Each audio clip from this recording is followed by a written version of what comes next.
عرش چینل کے ناظرین کی خدمت میں اکبر زاہد کا آداب و سلام۔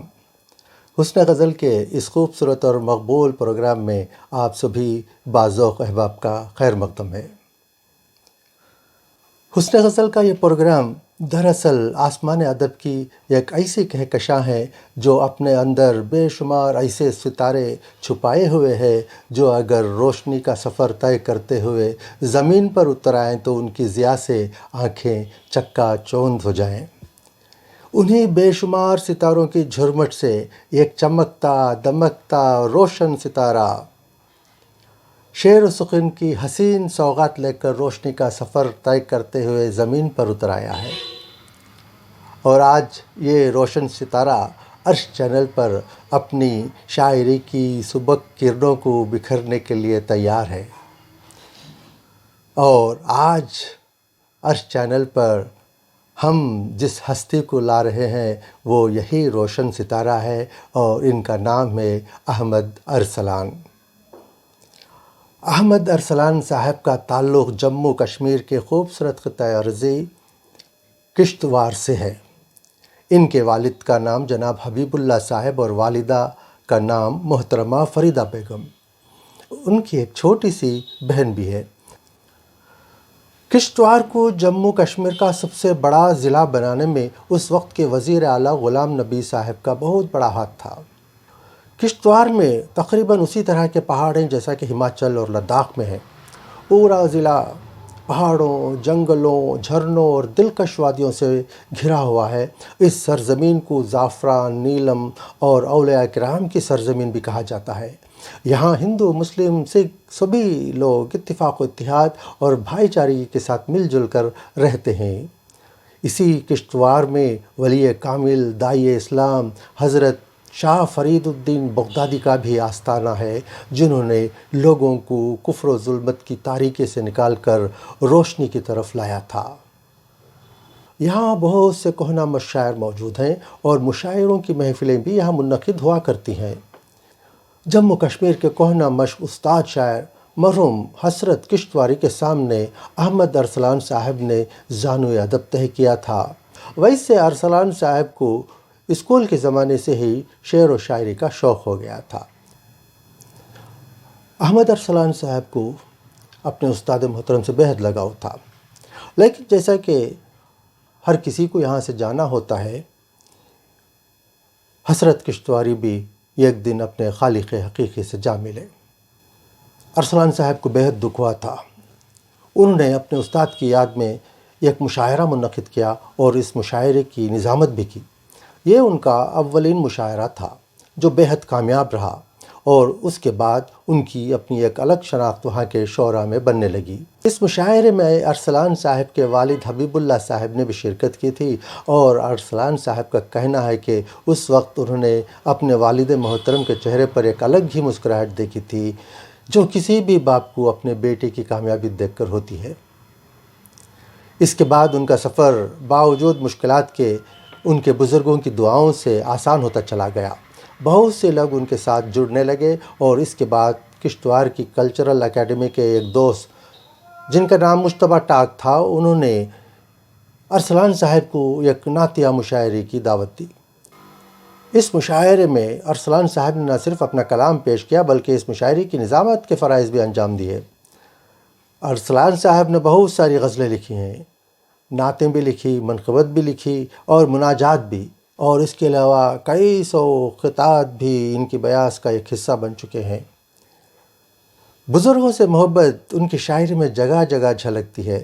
آئیے اب ہم احمد ارسلان کشتواڑی کا استقبال انہی کے ایک خطا سے کرتے ہیں۔ کہتے ہیں کہ سر پہ قائم بزرگوں کا سایہ رہے، سر پہ قائم بزرگوں کا سایہ رہے، دل میں زندہ محبت کا جذبہ رہے، دل میں زندہ محبت کا جذبہ رہے، روز و شب مانگتا ہوں میں رب سے دعا، روز و شب مانگتا ہوں میں رب سے دعا، ماں کی ممتا سے آنگن مہکتا رہے، ماں کی ممتا سے آنگن مہکتا رہے۔ اب میں جناب احمد ارسلان صاحب سے درخواست کرتا ہوں کہ وہ اپنی غزل پیش کریں۔ بہت بہت شکریہ اکبر زاہد صاحب، جس خلوص اور جس محبت کے ساتھ آپ نے مجھ ناچیز کا تعارف کروایا، میں اس قابل تو نہیں، بہرکیف آپ کی محبتیں سر آنکھوں پر۔ تمام سننے والوں کی خدمت میں میرا محبت السلام، السلام علیکم ورحمۃ اللہ وبرکاتہ۔ میں کلام پیش کرنے سے پہلے عرش چینل کا اور عرش چینل کے خالق محترم سید اکبر زاہد صاحب کا شکریہ ادا کرتا ہوں، اور میں شرمندہ بھی بہت ہوں کہ آپ کی خدمت میں بڑی دیر سے حاضر ہوا، اس کے لیے میں معذرت چاہتا ہوں۔ غزل کا مطلع سماعت فرمائیں۔ غزل کا مطلع یوں کہا ہے کہ کسی خاص تک نہ پہنچے، کسی عام تک نہ پہنچے، کسی خاص تک نہ پہنچے، کسی عام تک نہ پہنچے، جو ہے رنجش ہماری وہ عوام تک نہ پہنچے، جو ہے رنجش ہماری وہ عوام تک نہ پہنچے، اور تیری دوریاں سلامت، تیری دوریاں سلامت، تجھے چاہتا رہوں میں، تیری دوریاں سلامت، تجھے چاہتا رہوں میں، مجھے موت آئے تجھ کو یہ پیام تک نہ پہنچے، مجھے موت آئے تجھ کو یہ پیام تک نہ پہنچے، اور مجھے بے وفا بتا کر، مجھے بے وفا بتا کر رسوا تو کر چکے ہو، مجھے بے وفا بتا کر رسوا تو کر چکے ہو، اب کہہ رہے ہو مجھ کو آرام تک نہ پہنچے، اب کہہ رہے ہو مجھ کو آرام تک نہ پہنچے۔ اور مقطع سنیے گا کہ تیرے ہاتھ میں قلم ہے، تیرے ہاتھ میں قلم ہے تو وہ لکھ جو حق ہے احمد، تیرے ہاتھ میں قلم ہے تو وہ لکھ جو حق ہے احمد، وہ نہ بات لکھ تو احمد جو نظام تک نہ پہنچے، وہ نہ بات لکھ تو احمد جو نظام تک نہ پہنچے۔ اور ایک غزل کا مطلع سماعت فرمائیں۔ غزل کا مطلع ترنم میں پڑھنے کی کوشش کروں گا، حالانکہ میں ترنم کا شاعر نہیں ہوں، لیکن آپ کی محبتیں سر آنکھوں پر۔ غزل کا مطلع یوں کہا ہے: زندگی کی کشمکش میں اکیلا رہ گیا، زندگی کی کشمکش میں اکیلا رہ گیا، ایک دیا جیسے سرے محراب جلتا رہ گیا، ایک دیا جیسے سرے محراب جلتا رہ گیا۔ حسن مطلب پہ آپ کی توجہ چاہوں گا کہ پیاس اوروں کی بجھا کر خود ہی پیاسا رہ گیا، پیاس اوروں کی بجھا کر خود ہی پیاسا رہ گیا، نیکیاں کرنے میں بس مصروف دریا رہ گیا۔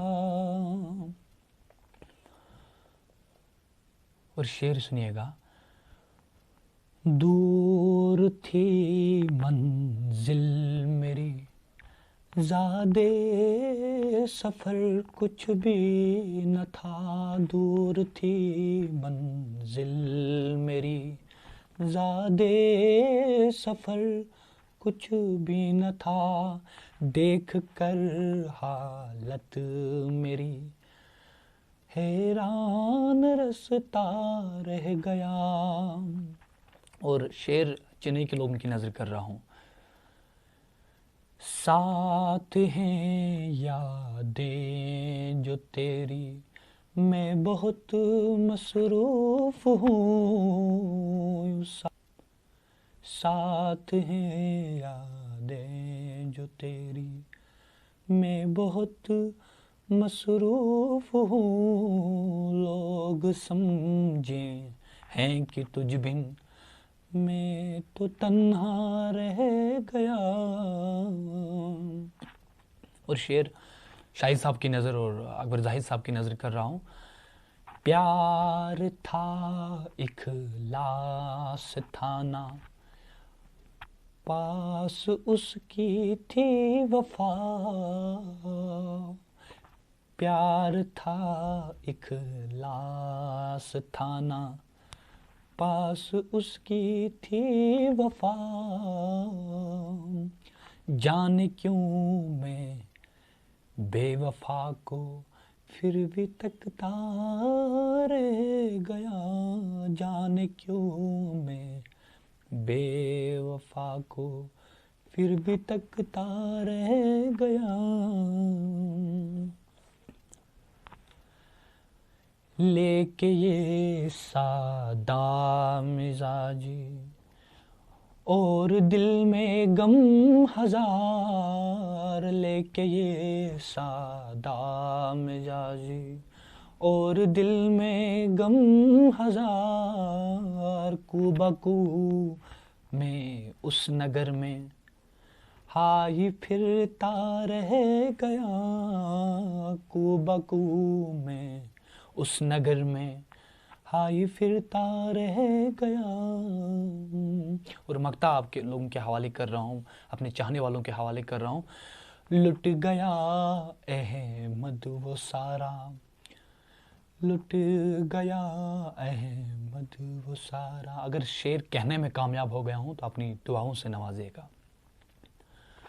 لٹ گیا احمد وہ سارا، ہاتھ میں جو تھا میرے، لٹ گیا احمد وہ سارا، ہاتھ میں جو تھا میرے، صرف ماں کے